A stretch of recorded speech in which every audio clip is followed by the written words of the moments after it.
I see a need for affordable housing. I see a very definite need for affordable housing. And you think that the city government is picking on you, being intrusive? Well, they're being pushed by people who want to come in and buy the older properties, turn them around into single-family units and make money on them. I see. How many properties do you own, Mr. Willer? About 35. You own about 35 properties. And I guess what brought this to light were the reams and files of code violations, right? Yes, well, not really. No. Not really. 141 code violations before 1994? I don't know if there were that many. Oh. But what brings it to life is that people want to turn the neighborhood back to single-family housing, single-family homes, so the prices will go high. And, of course, they have bought property and want to make money on their property. Now, I'm told, sir, that some people, and I'm just quoting here, I don't want you to take this personally because I don't know you, we've never met, correct? Go ahead. And I've never seen any of your properties firsthand, but I'm told that you've been called a slumlord. Yes, I've been called worse than that, too. Well, me too, but I don't know properties. So they call you a slumlord. I guess that Judge Wayne Cagle Yes. Says that you've been kind of massaging your way through the court system for more than 10 years on these code violations. Yes. Is that true? Oh, I don't know if that's true or not. It would depend on your definition of those things, but I've had a number of code violations. Part of it is an ongoing thing of working with older properties. You can always run around to these properties and find something wrong if you want to. I have 4 guys working with me, and we're continually fixing a lot of these things. They're running around criticizing. What type of things do they say you have a problem with? Oh, peeling paint, storage of unapproved items. Windows that won't open? No, that's not really a problem. That's talked about in this article there, but that's normally not the problem. Electrical outlets? Covers on an outlet can get a citation. Some of those things you can't control. A tenant moves in, a cover gets taken off, not put on. It's not a hazard item. Not a big deal. No. Okay. All right. So part of the things of the storage of unapproved items is that these items can be used in fixing up properties. You have to put them somewhere. And somebody comes along and says they're junk. Right. You can use these items and hold down the cost of fixing up properties. You can also hold down the cost of landfills. Right. Well, I guess that would make you, at least in part, a conservationist, huh? Yeah, that's what you are. Recycler. A recycler? Yeah, I'll be damned, a recycler. Let me ask you about this, Mr. Willard. Yes. These people that would call you slumlords, right? Yes. Are they just misinformed, perhaps? I think they're overdoing it. I think they're misinformed. Also, my house doesn't have to look as nice as yours. My old 82 Ford doesn't have to look like Mr. Alquist's new Saab. Right. To be serviceable, usable. So when you rent one of these 35 properties to prospective renters, now, well, I guess it's important to say that if, again, and excuse me for referring back to the article, but you say that, these people are low income. Most of them will be, yes, in the inner city. Well, let me quote directly so I don't misinterpret here. These people, and if I misquote you, please stop me. These people are with us, talking about low-income people, right? Yeah. We can't exactly herd them into a pen somewhere. They have to live somewhere, and you feel that you kind of fill that void. Yes.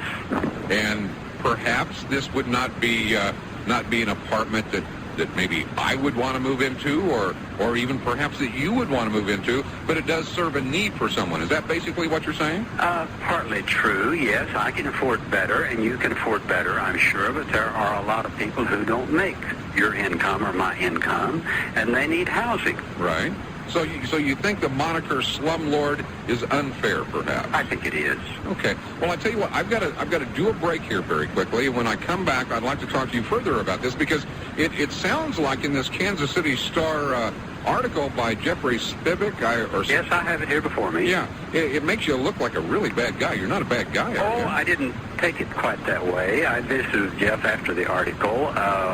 He even admitted in conversation in running around to the different properties that they weren't the worst properties on the blocks. I mean, they've all got running water. They are good, solid properties. They all have running water, right? Yes, good electric. Good electric. Plumbing. Okay, all right. Well, we're talking with Charles Willard. Go Is it ahead. Charles or Charlie? Charlie. Charlie Willard. He was the subject of a big article yesterday. As a matter of fact, his picture was in the paper, in the Kansas City Star. And if you are to believe the article, well, this guy's got a lot of code violations, just a ton. And one judge even kind of lost it a little bit, saying it's outrageous. Some people are calling this guy a slumlord. He says, hey, I've been providing affordable housing for 25 years. I don't see a need to change. I give people what they can afford. 576-7681.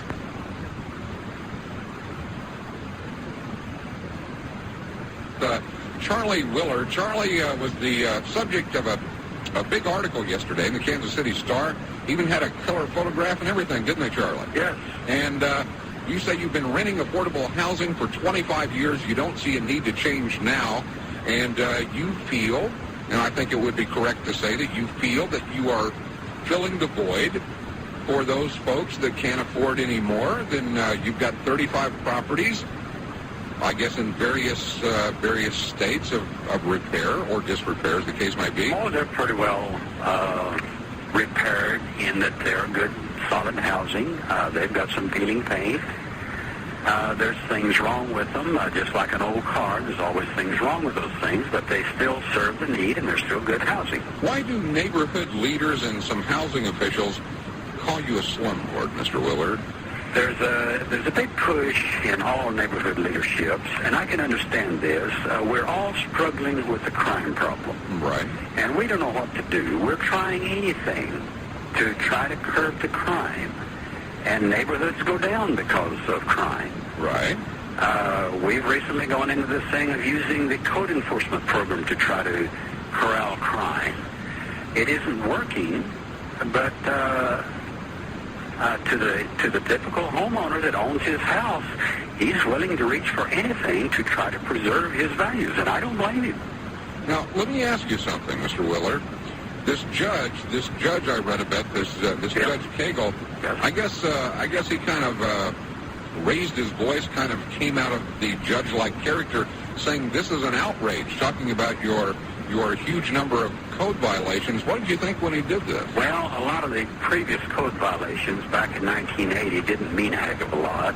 I was before Judge Nigro one time, and I was cited for a crack in a walkway out from my house. Right. I mentioned to him, said, well, there's a crack in the cement out here beside the city hall. He said, well, yeah, but we're not going to cite ourselves. $5, patch it, fix it, do something.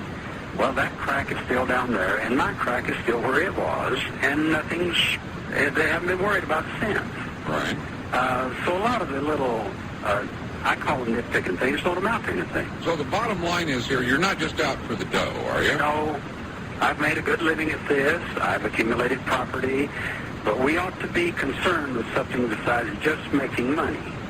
The present situation is that there are investors, speculators in these older neighborhoods, and they want to buy properties cheap. They hope to buy them just before the neighborhoods start turning around. Right. Then they want to use the code enforcement programs to push everybody else to fix up so they can sell for good money. Okay. Well, you know, something else you've said. Well, I tell you what, I want to touch on something you said in this article. Before I do that, I'd like to take a couple of calls. Do you mind? Go ahead. All right, let's go to Carl in Roland Park. Hi, Carl. How you doing? Pretty good. How are you? Doing all right. You're on the air, Carl. All righty. Well, just to start real briefly, I think this article referring to Charlie as a slumlord is probably not in a real good taste. Charlie's far from anything from being a slumlord. I lived next door to Charlie for years. Oh, you know Mr. Willard? Yeah. Okay. Hi, Carl. How you doing? Pretty good. You? I'm better than you. Go ahead.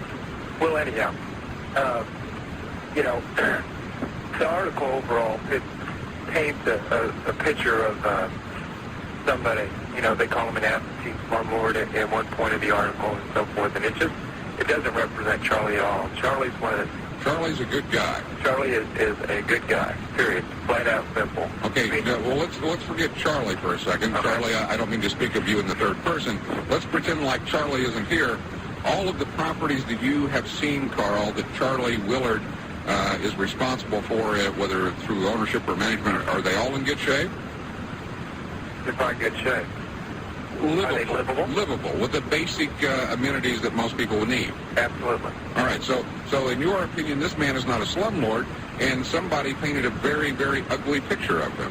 Precisely, and one that I think Charlie's hit on pretty good. The main interest against him, he says it's crime, which it partially is that, but it's more the people that have moved into the neighborhood, like myself, since Charlie has owned all these houses, and they've decided they want to make money, and Charlie's interests interfere with their interests, so they're trying to use the city ordinances against Charlie. So they're trying to push Charlie out so that they can buy up these properties and develop it as they see fit. Exactly. Is that pretty much it? That pretty much sums it up. Mr. Willard, is that what's happening to you? That's a big thing. That's a big part of it, yes. Okay, all right, Carl. I only have one neighbor that's really fighting me, and he is in that camp.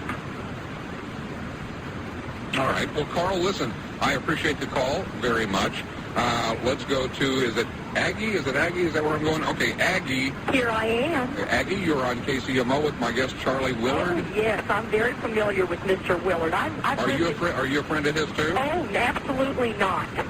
I'm one of those community/neighborhood activists who moved to Midtown 15 years ago, and let your audience be misled. We didn't just all move in here last year or 2 years ago. People like Alan Halquist and myself and numerous others who were like in their late 20s when they moved here, literally have saved these Midtown neighborhoods. And I'm here to tell you, he is a liar.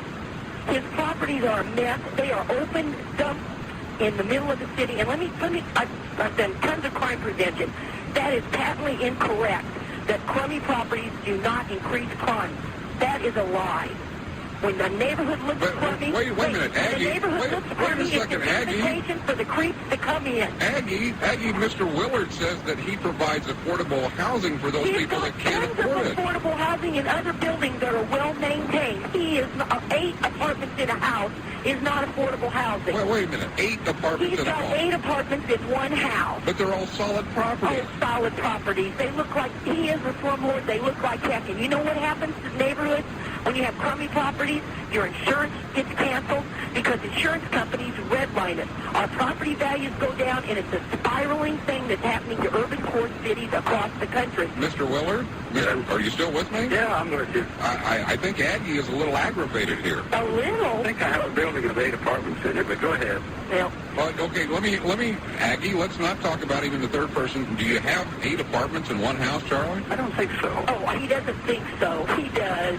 Okay, well, let me You know what, Chuck? He's had, when you look at his file, he's had code violations for years. God bless Judge Cagle, because he's finally taken a stand. And you know what else is going to happen?